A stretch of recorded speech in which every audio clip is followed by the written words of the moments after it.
Hi అండి. Welcome to Swarna happy home. ఈరోజు recipe gulab jamun cool cake.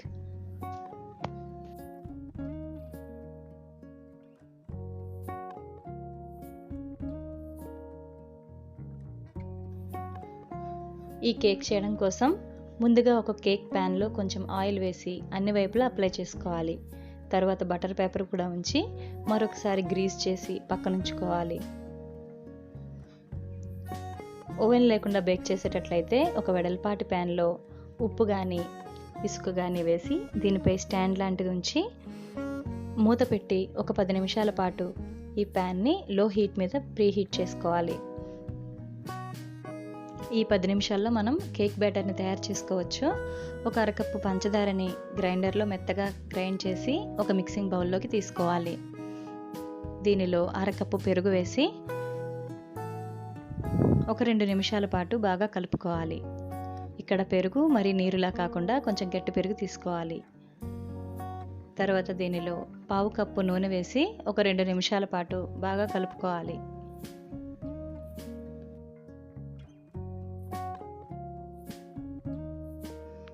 తర్వాత ఒక కప్పు మైదా, 1 టీ స్పూన్ బేకింగ్ పౌడర్, అర టీ స్పూన్ బేకింగ్ సోడా, 2 టేబుల్ స్పూన్ల పాల పొడి వేసి జల్లించుకోవాలి.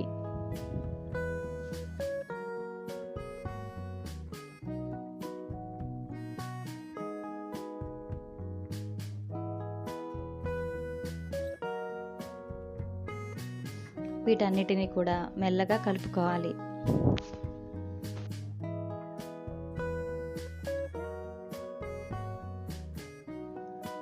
పావు కప్పు పాలను వేసి ఉండలు లేకుండా కేక్ బ్యాటర్ని కలుపుకోవాలి.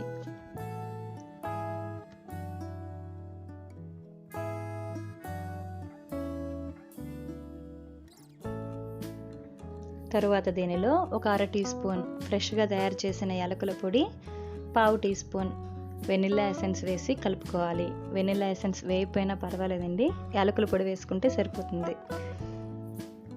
ఈ కేక్ బ్యాటర్ని మనం తయారు చేసుకున్న ఈ కేక్ ప్యాన్లో వేసి మెల్లగా ట్యాప్ చేసుకోవాలి. ఈ కేక్ ప్యాన్ని మనం ప్రీహీట్ చేసుకున్న ఈ కడాయిలో ఉంచి 35 నుంచి 45 నిమిషాల పాటు లో హీట్ మీద బేక్ చేసుకోవాలి. మీరు ఓవెన్లో బేక్ చేయాలి అనుకున్నట్లయితే ప్రీహీట్ చేసిన ఓవెన్లో 160 డిగ్రీ సెంటీగ్రేడ్ వద్ద 35 నుంచి 40 నిమిషాల పాటు బేక్ చేసుకోవాలి. 35 నిమిషాల తర్వాత ఇలా టూత్ పిక్ కుచ్చి చూసినప్పుడు ఎటువంటి తడి లేకుండా క్లీన్గా ఉన్నట్లయితే కేక్ రెడీ అయినట్లే. కేక్ని పూర్తిగా చల్లారనివ్వాలి. పూర్తిగా చల్లారాక ఇలా కేక్ ప్యాన్ నుంచి ప్లేట్లోకి తీసుకోవాలి.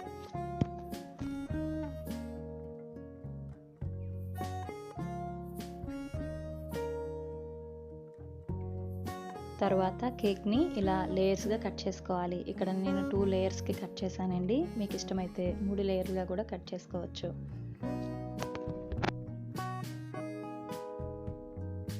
తర్వాత ఒక బౌల్లో 1 టీ స్పూన్ పంచదార పొడి తీసుకోవాలి. దీనిలో 3 టేబుల్ స్పూన్ల గులాబ్ జామున్ సిరప్, కొంచెం నీళ్లు వేసి బాగా కలిపి పక్కనుంచుకోవాలి.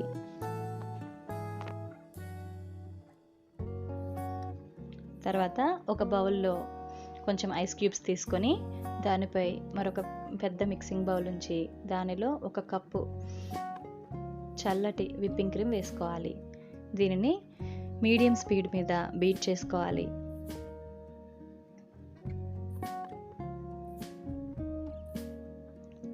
ఈ విప్డ్ క్రీమ్ అనేది ఇలా తిక్కగా అయ్యాక దీనిలో 2 టేబుల్ స్పూన్ల పంచదార పొడి వేసి 4 నుంచి 5 నిమిషాల పాటు మీడియం స్పీడ్ మీద బీట్ చేసుకోవాలి.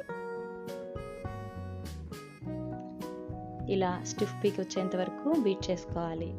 తర్వాత దీనిలో కొన్ని డ్రాప్స్ ఎల్లో ఫుడ్ కలర్ వేసి కొన్ని సెకండ్ల పాటు బీట్ చేసుకోవాలి. ఇలా రెడీ అయిన విప్డ్ క్రీమ్ని మనం ఉపయోగించేంత వరకు ఫ్రిడ్జ్లో ఉంచాలి. ఒక బౌల్లో 2 నుంచి 3 గులాబ్ జాములు తీసుకొని చిన్న చిన్న ముక్కలుగా కట్ చేసుకోవాలి.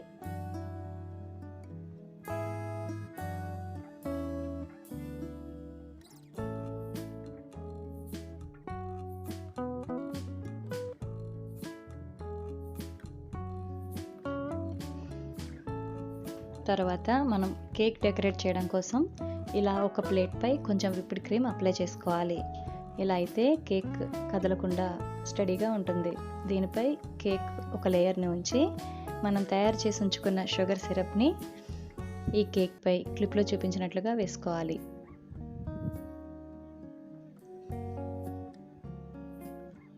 మనం రెడీ చేసి ఉంచుకున్న విప్డ్ క్రీమ్ని ఒక పైపింగ్ బ్యాగ్లో తీసుకొని ఈ కేక్ లేయర్పై ఒక లేయర్ లాగా వేసుకోవాలి.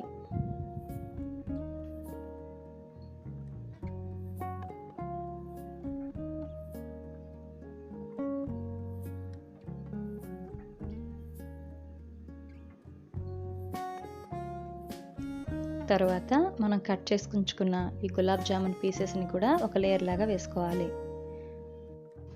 దీనిపై మరొక కేక్ లేయర్ ఉంచి షుగర్ సిరప్ వేసుకోవాలి.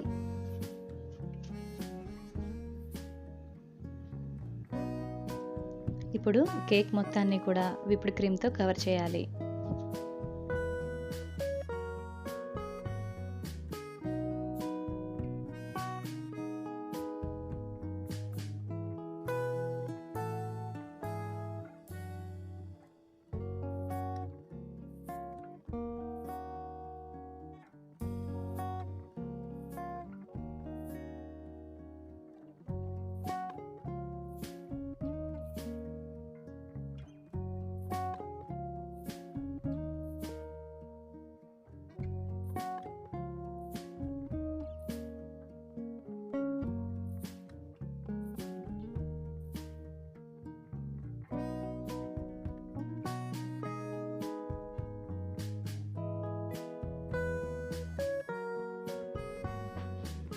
ఇలా రెడీ అయిన కేక్పై గులాబ్ జామున్తో మీకు నచ్చినట్లుగా డెకరేట్ చేసుకోవచ్చు.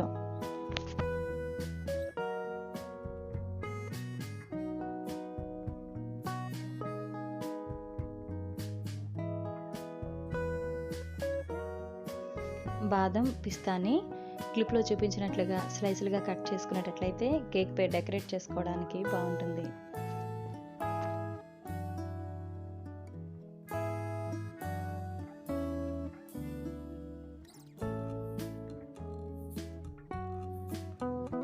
ఇలా రెడీ అయిన కేక్ని ఒక 30 మినిట్స్ పాటు ఫ్రిడ్జ్లో ఉంచి తర్వాత స్లైసులుగా కట్ చేసి సర్వ్ చేసుకోవచ్చు. Thank you for watching and please subscribe my channel.